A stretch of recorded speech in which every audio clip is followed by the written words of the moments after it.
Tensions are still running high in Indian-controlled Kashmir. Under international pressure, New Delhi dispatched an all-party delegation to the region to try to bring the situation under control. The 26-man delegation, headed by India's Home Minister Rajnath Singh, arrived here on Sunday and sat down with some of the local leaders.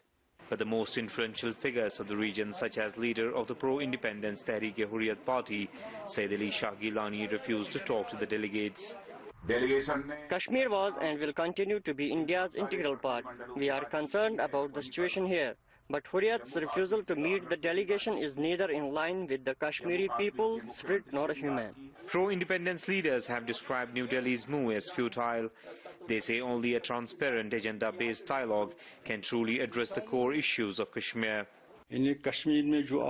We are not asking for right to self-determination. We have met similar delegation in the past, but nothing came out. Even the recommendations of New Delhi appointed interlocutors were not implemented. It is not the exact kind of exact political process which needs to be initiated. Exact political process would be to first of all address the ground situation in Kashmir so that we have a semblance of normalcy on the ground, demilitarize the civilian space, release all political prisoners, and restore all the civil liberties which have been actually suspended. Naeem says that since 1990, New Delhi has taken many initiatives to reach out to all stakeholders, but all have failed to achieve any real breakthroughs. Pro-independence leaders blame it on New Delhi's lack of seriousness in truly dealing with the situation. Mainstream opposition parties have also reacted negatively to the visit of the all-party delegation. They say it was a meaningless move amid a growing trust deficit. Even ordinary Kashmiris do not seem to be appeased by the delegation's presence here. There is no let-up in protests and clashes. Despite widespread outrage over the use of pellet guns, government forces continue to use them against protesters. Still worse, Indian forces have started using chili shells while dealing with ongoing protests in the restive region. Over the past 2 months of unrest, 74 people have been killed and over 10,000 have been injured. Sayyid Ali Safi, Press TV, Indian-controlled Kashmir. Witnesses tell a horrific tale of someone inside the mall with a gun, but police are only confirming at this time that there was an incident outside. Take a listen. We were just in the fitting room, all smushed up. Did they have you in there to be safe? Yeah. Okay, and what did you hear? Nothing. They just said that there was a shooting. With tears in her eyes and a tissue in her hand, 11-year-old Yolanda told me she was terrified. The lady, she told us to go to the back fitting rooms, and she told us that somebody was making a shoot, that they were shooting. So. Are you going to be okay? They were in Forever 21 with employees who have witnessed this kind of confusion before. Flashback to Christmas Eve last year. After the Christmas shooting, we had a meeting about it because, you know, a lot of mass shootings are happening as well, so we had to kind of train about it, yeah. Despite the training, though, employees say shots fired is always alarming. But we were just kind of caught off guard, really. Didn't really know. Someone just ran in saying that they were shooting. Gave us 6 pieces of bread per day. Allah, mashallah. Abu Nassim was set free as the Iraqi army mounted pressure on ISIL terrorists. But other people, like 21-year-old Abbas, were left with a permanent reminder of the terror inflicted on them. After Daesh robbed and oppressed the people, I decided to steal weapons from them. I was caught in one of their centers, and they imprisoned me for a month where I was beaten every day. They took me to the courts where I was sentenced to have my hand cut off. They carried out the sentence in public. Despite the horrors they endured for 2 years, the people of Kayara are finally free to rebuild their lives in peace, now that the town has been liberated. The stories of torture and punishment carried out by Daesh against innocent people in Kayara are horrific. The aim by the terror group with such criminal acts was to spread fear. But the arrival of the Iraqi army inspired people to rise up and fight back against the terror group and expel them from the town. Ali Moussawi, Press TV, Qayara, south of Mosul. This morning, all eyes are on Hermine, a post-tropical cyclone tracking north. Warnings and watches are in place all along the coastline. So it is still ruining the holiday for millions, even as the storm spins out into the Atlantic. Beaches are closed to swimmers this morning after red flag warnings like this one in Bradley Beach, New Jersey. And look at Ocean City on Sunday. Those winds are so high right there, blowing sand all across the shore. Now let's take a look live at that beach right now. Should be pretty packed this Labor Day. Those waves are hitting pretty hard right there. And Ginger, even though the worst may have passed, you still have the danger of rip currents. Right, and that's where the impacts will be, in the ocean. For anybody planning to go to the beach or in the ocean, that's this storm. Inland, everyone seemed to have a decent time because this storm is so far east. At this point, post-tropical cyclone Hermine is about 300 miles south and east of the eastern tip of Long Island. It is moving north. Looks like it'll turn back to the north and west, so eastern Long Island, parts of coastal Rhode Island, Nantucket there, all in tropical storm warning, and then those coastal flood warnings and advisories stretch all the way down to Virginia because it is that piling up of surf and water that does this that you're about to see where Gio Benitez is this morning in Holgate, New Jersey. Hey, Ginger, good morning to you. This is just incredible. I want you to compare this with my height. Take a look right now here. This is a massive dune here. The waves were just as high, just tearing away at this dune and tearing away at your holiday weekend. Off the mid-Atlantic coast, post-tropical cyclone Hermine showing her power, causing coastal erosion on the Jersey shore. Rolling up the eastern seaboard, sending high winds up to 70 miles per hour. Out in the Atlantic, a rough ride for passengers on board Royal Caribbean's Anthem of the Seas, headed to Bermuda. Eating in the restaurant, dishes going all over the place. A warning for beachgoers, with Hermine creating some of the strongest rip currents of the summer. So we're not expecting huge crowds at the beach, but we're probably going to have a lot of guards down by the jetty with the rip currents. The threat leaving many beaches closed on the unofficial final days of summer. This morning, many residents cleaning up after Hermine rocked the coastal south over the weekend. We lost the deck. In Florida, some residents still battling rising waters. I look out my window and we have an ocean on our front porch. With others forced to evacuate their homes and thousands spending Labor Day weekend without power. There is a lot of water that still has to move through our county. And so we're not out of the woods yet. And back out here live on Long Beach Island, I just want you to take a look at the water. The surf is rough, it is dangerous. Of course, you're going to have those rip currents. The beaches here are closed, so if you live near the coast, just don't get in the water, Ginger. And that's the warning we want everyone to listen to this morning. Thank you, Gio. I think a lot of people are waking up, and maybe you're watching this morning and saying, where'd the storm go? It was so sunny, it was so beautiful, and I'm waking up again to a mix of sun and clouds. Well, let me explain this to you. As of Saturday morning, the forecast position on all the computer models that we love was taking it very close to the coast. If that had happened, we would have been in huge trouble. Here's what actually happened. The low went east. It just kept moving east. So every time we kept thinking it's going to turn north now, and then it wouldn't. Right about here is where it went wrong. It should have gone north there as far as the computer models were concerned, but it wanted to give us a safer, better holiday weekend 200 miles to the east. So that's exactly how it happened, Paula. Thank goodness it went wrong. Right? Yeah, I actually was wondering that, so thanks very much for the explainer, Ginger. We'll check over you. Hermine continues to batter the Northeast. You can feel it in the house when the waves hit the pilings shake. Now a post-tropical cyclone, the former hurricane is churning up dangerous waves and potentially life-threatening rip currents. Lifeguards have been very, very careful with keeping people out of the water. Governors along the eastern seaboard are taking emergency precautions. New York City beaches are shut down for the second day in a row, and New Jersey has declared a state of emergency in some coastal counties. Crews have been working through the weekend, building up sand dunes to keep the storm surge at bay. Ferocious. Absolutely ferocious. Hermine slammed into Florida Friday as a Category 1 hurricane with 80-mile-per-hour winds, tossing trees, exploding power lines, and causing death. I look out my window and we have an ocean on our front porch. Hermine then turned towards Georgia, the Carolinas, and Virginia with torrential rain, leaving some entire neighborhoods underwater and caving in this giant sinkhole. Maggie Rulli, ABC News, Washington. Lithuania has handed over about 150 tons of ammunition to Ukraine in the first official supply of lethal weapons to the war-ravaged country since the conflict erupted in its eastern parts in 2014. The consignment includes mainly AK-47 cartridges from Lithuania's stocks. Lithuania has consistently helped Ukraine in its fight for territorial integrity and the defense for its values, and we would like to keep helping as much as we can. The official help from the West has been limited to non-lethal aid like treatment for wounded soldiers, military trainings, equipment and uniforms. Many regard Lithuania's move as symbolic. 150 tons is not very much, but for the Lithuanian army this means giving away almost all their small arms. In March 2015, President Petro Poroshenko announced that Ukraine has signed contracts with 11 EU states over delivery of lethal and non-lethal weapons.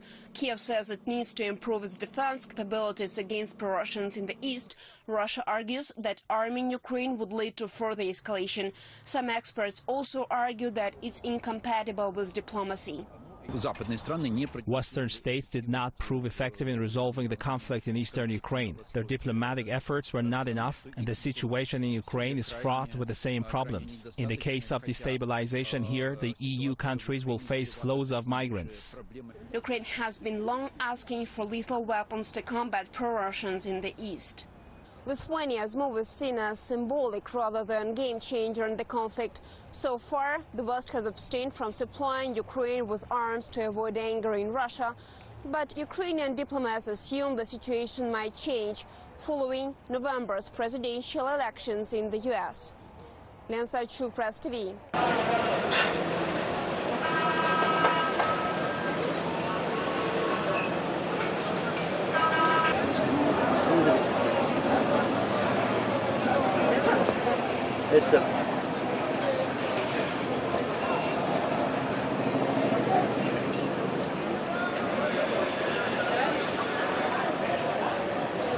עליו לחץ רב, הרבה מאוד חול, כמו שאתם רואים מולכם בעצם, זה הקרקע של החניון הזה, בקומה התחתונה ביותר שלו, שעליה בעצם כל מה שהיה באמצע קרס, החול הזה בעצם מגיע מהחלק העליון.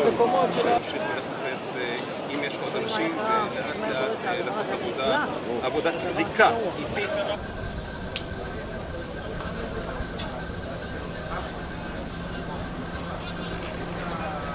יצא משהו?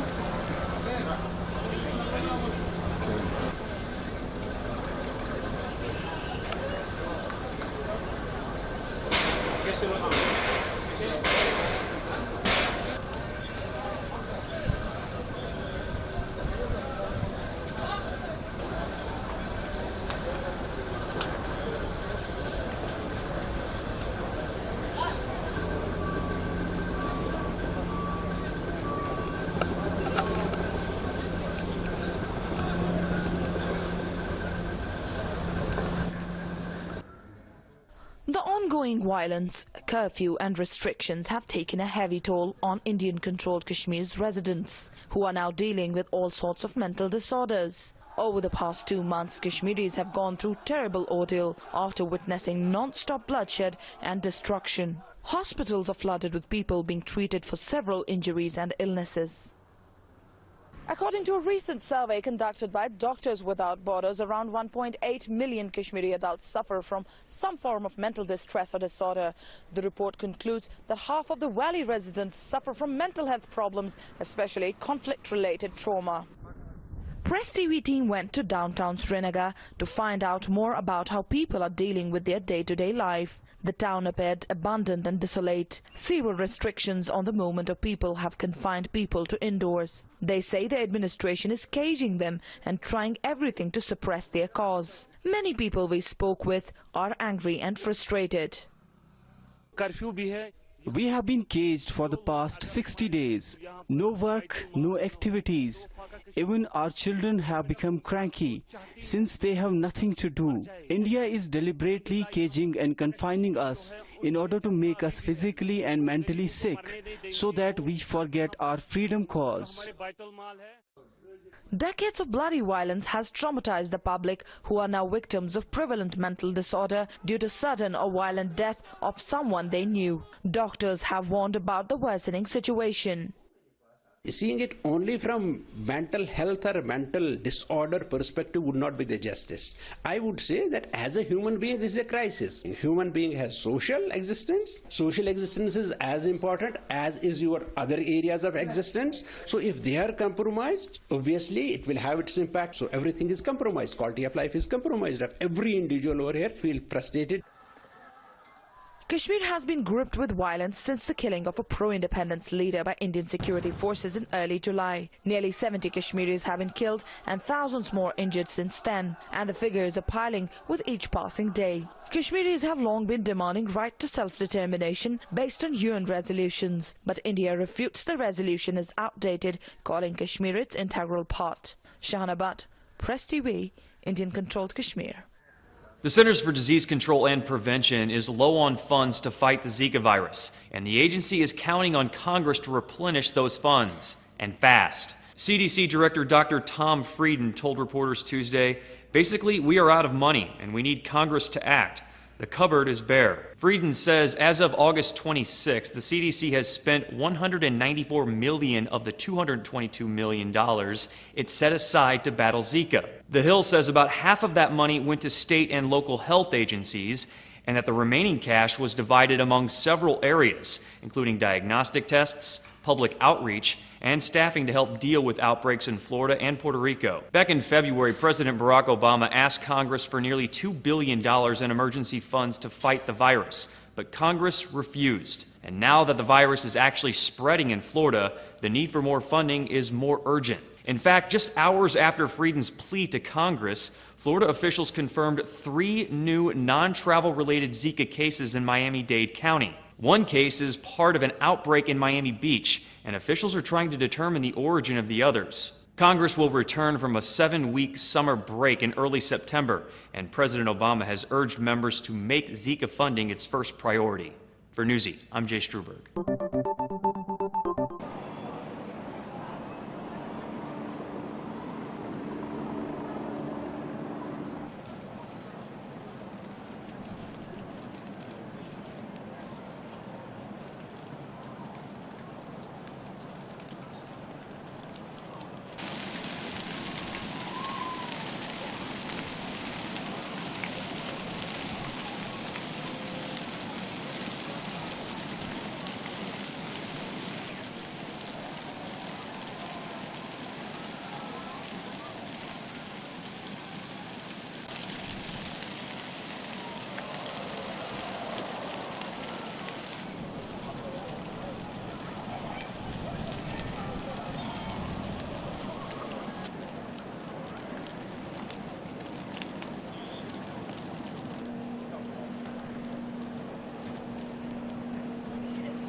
Breaking news from Asia, where North Korea has test-fired 3 ballistic missiles. It happened as major world leaders, including President Obama, meet 650 miles away in eastern China. North Korea regularly engages in missile and rocket tests, especially when the world's eyes are turned to Northeast Asia. The U.S. is condemning the missile launch, saying it violates UN Security Council resolutions and also poses a threat to aircraft and commercial ships in the region. Tonight, Hermine is still causing trouble after ruining a lot of Labor Day plans.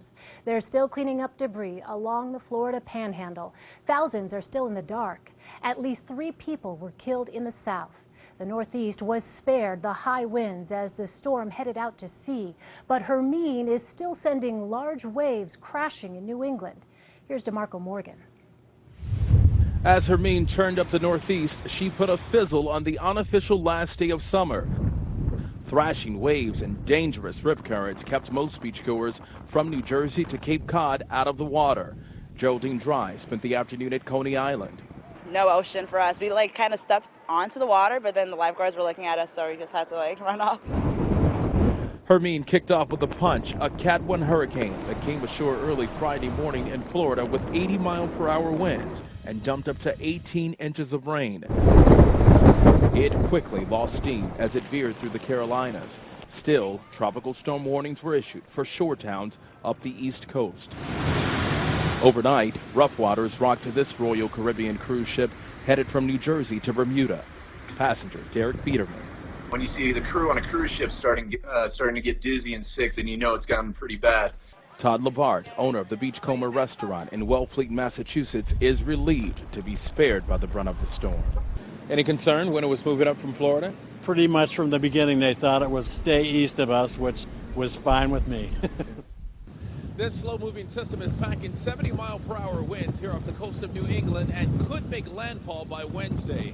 Elaine, it's expected to head back out to sea later this week. DeMarco Morgan. DeMarco, thank you.